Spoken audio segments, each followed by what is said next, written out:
주안의 복된 새날을 밝았습니다. 오늘 목요일 새벽 하나님 말씀은 사무엘하 13장 7절부터 14절까지 말씀을 중심으로 암논의 강포와 다말의 절규라는 제목으로 말씀 은혜를 함께 나누고자 합니다.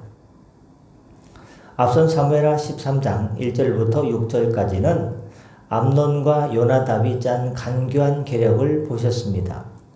꾀병을 핑계삼아 이복누이 다말을 왕궁 침실로 끌어들이는 비열한 무대를 만들었습니다. 오늘 본문은 그 무대 위에서 벌어진 끔찍하고 폭력적인 비극을 기록하고 있습니다.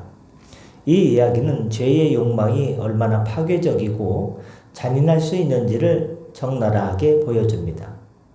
암논의 계략대로 다윗 왕은 다말을 암논의 처소로 보냅니다. 7절입니다. 다윗이 사람을 그의 집으로 보내 다말에게 이르되 이제 내 오라버니 암논의 집으로 가서 그를 위하여 음식을 차리라. 오라버니가 아프단다. 가서 맛난 음식 좀 해줘. 내가 해준 음식을 먹으면 금방 나을 것 같아. 그러니까 네가 가서 도와줘 하고 다말을 암논의 처소로 보내게 됩니다. 이 다말은요, 순진해서 아무것도 모른 채 정성스럽게 암논을 오라비를 간호하기 시작합니다.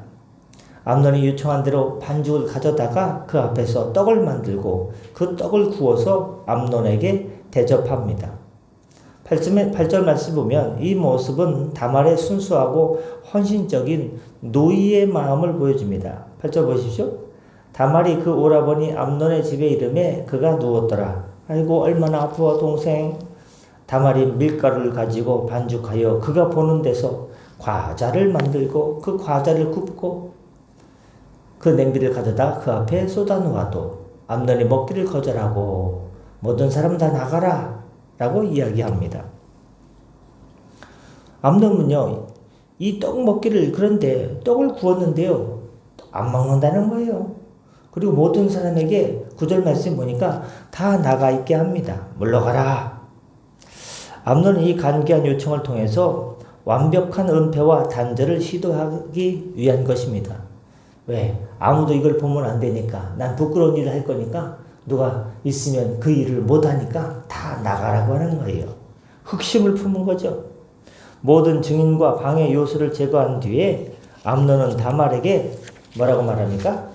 떡을 가지고 내 방으로 들어와 내 손으로 먹여달라고 요구합니다. 10절 말씀 보십시오. 암논이 다말에게 이르되 음식물을 가지고 이제 사람들 다 갔어요 누님? 다 갔는데 내가 하라고 그랬잖아. 그럼 누님이 내 침실로 들어와서 떡을 갖고 오면 내가 내 손으로 먹을게요. 과자를 가지고 들어오세요 라고 합니다. 그의 오라버니 암논에게 이르러. 다말은 순진하게 암논의 방으로 들어갔습니다. 이때 암논은 드디어 본격적인 숨겨왔던 본색을 드러납니다. 그리고 11절 말씀 보니까 다말을 갑자기 다짜고짜 붙잡고 11절에 나와 동침하자 라고 강요합니다. 11절 보십시오. 그에게 먹이려고 가까이 가지고 갈 때에 암논이 그를 붙잡고 그에게 이르되 나의 누이야 와서 나와 동침하자 하는지라. 세상에 이런 놈이 다 있습니까? 다말은 격렬하게 저항하며 절규합니다. 깜짝 놀래가지고 소스라치게 놀라면서 세상에 12절 말씀에 내 오라버니여 나를 욕되게 하지 마라. 이런 일은 이스라엘에서 마땅히 행하지 못할 것이니 이 어리석은 일을 행하지 마라. 어떻게 이런 일을 할 수 있냐? 이거는 어리석은 일이다. 이스라엘에서 마땅히 행하지 못할 일이다. 하면서 13절 말씀에 어떤 이야기를 하느냐? 내가 이 수치를 가지고 어디로 가겠느냐? 너도 이스라엘의 어리석은 자 중에 하나가 되리라. 이 부끄러운 일을 당하면 내가 어떻게 사냐? 너도 어떻게 사냐? 차라리 다윗 왕한테 말해라. 그러면은 정식적으로 혼인하는 길을 애원합니다. 이러지 말고 차라리 나와 혼인하자고 다윗 왕에게 이야기하라고 애원합니다.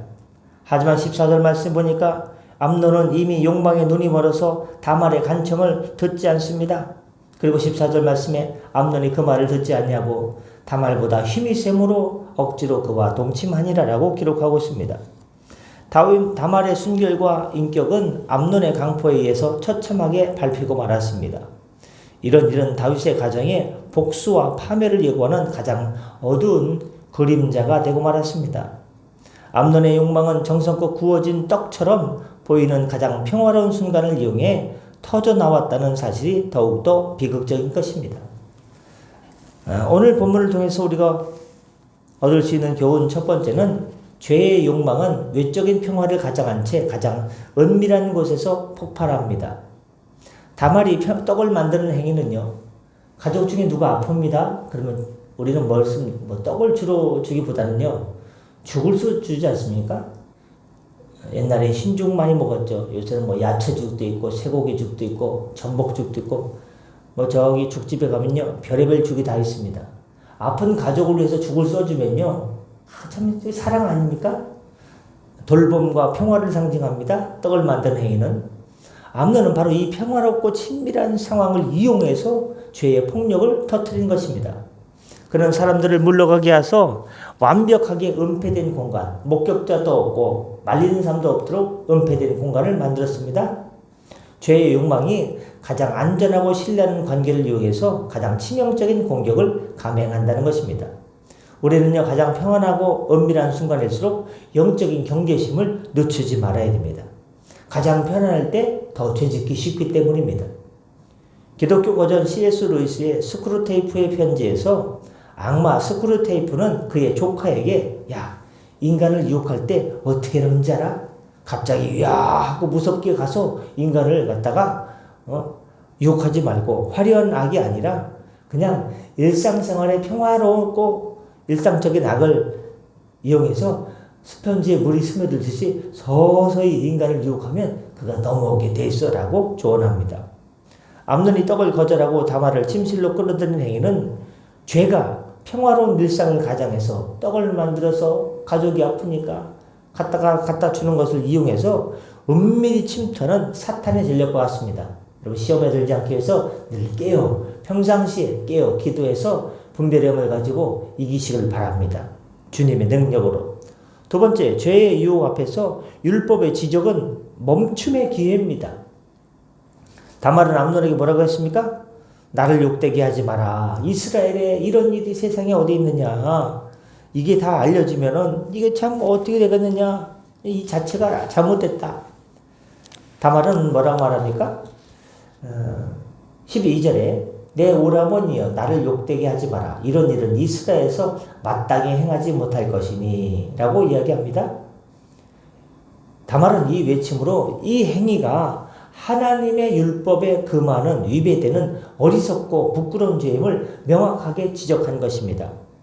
이 순간이요, 하나님의 율법에 어긋나는 어리석은 것이다 라는 지적을 했을 때 이 순간에 암논이 욕망의 폭주를 멈출 수 있어야 했던 마지막 기회였습니다. 여러분, 우리 삶에서 양심의 소리나 하나님의 말씀의 지적이 들릴 때 그것은 죄의 문을 닫을 수 있는 마지막 비상벨임을 깨닫고 그 자리에서 율법, 하나님의 말씀을 듣고 복음을 듣고 즉시 멈춰야 됩니다. 고전소설 도스토옙스키의 죄와 벌의 주인공 라스콜리코프는 그 노파를 죽였지 않습니까? 노파를 살해하기 직전에 양심의 가책과 불안에 시달립니다. 그래도 나이 든 노파인데 내가 죽이면 안 되는데 양심이 자기를 가지고 찔리는 거예요. 그는 그 행위가 어리석은 일임을 알았지만 결국 양심의 소리를 묵살하고 죄를 저지릅니다. 노파를 살해합니다. 다말의 절규는 암논에게 울린 양심과 율법의 소리였습니다. 이스라엘에서 하나님의 율법 가운데 이거는 어리석은 일이다 했을 때 딱 멈춰야 됐어요. 하나님의 경고를 듣고 멈췄어야 됐습니다. 근데 멈추지 않을 때 일이 커지게 된 것이죠. 여러분, 우리는 주님께서 멈추라고 할 때 멈추고 가라고 할 때 가는 성도 되시기를 바랍니다. 끝으로 욕망에 사로잡힌 힘은 정의를 파기하는 강포가 됩니다. 참 우악스러운 장면이 나오죠. 14절 암논이 그의 말을 듣지 않냐고 다말보다 힘이 셈으로 억지로 그와 동침하니라. 이 구절은 암논의 힘, 왕자로서의 권력과 육체적인 힘이 다말의 정의로운 외침과 인격을 짓밟는 강포로 사용되었음을 보여줍니다. 여러분, 힘이나 권력은요, 정의를 바로 세우는 일에 사용되어야지 자신의 욕망을 사로잡는 일에 사용되어져서는 안 됩니다. 자신의 욕망으로 사로잡힐 때는요, 잔인한 폭력으로 변질되기 때문입니다. 우리는 우리가 가진 힘, 물질, 지위, 재능을요, 하나님의 정의와 하나님의 나라가 임하는데 주님의 복된 도구로 사용되지, 그 힘과 능력을 가지고 내 욕망을 채우는 도구로 변질되었을 때는 그것이 폭력으로 바뀐다는 것입니다. 20세기 중반 세계적인 역사적 사건인 인권운동을 보면 마틴 루터 킹 목사님은 폭력 대신에 비폭력 저항의 힘을 통해서 정의를 세워가고자 했습니다. 이는 힘이 정의와 사랑의 원칙 아래서만 참된 가치를 보여준다는 것을 보여줍니다. 힘을 가진 사람이 폭력을 휘두를 때 그것은요, 가치를 잃어버리게 됩니다.